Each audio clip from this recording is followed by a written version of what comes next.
África es un continente que engloba una superficie de más de 30 millones de kilómetros cuadrados. Su mapa político ha variado a lo largo de los tiempos, dando países que desaparecieron. Veamos 5 países de África que ya no existen. África del Sudoeste fue un país africano.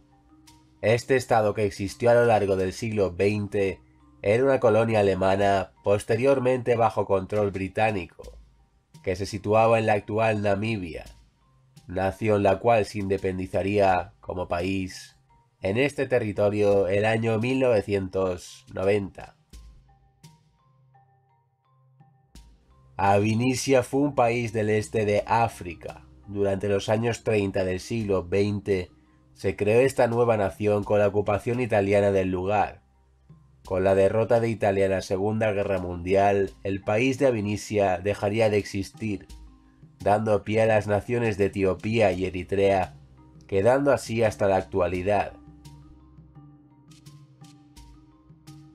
Basutolandia fue un estado africano ubicado en el sur del continente.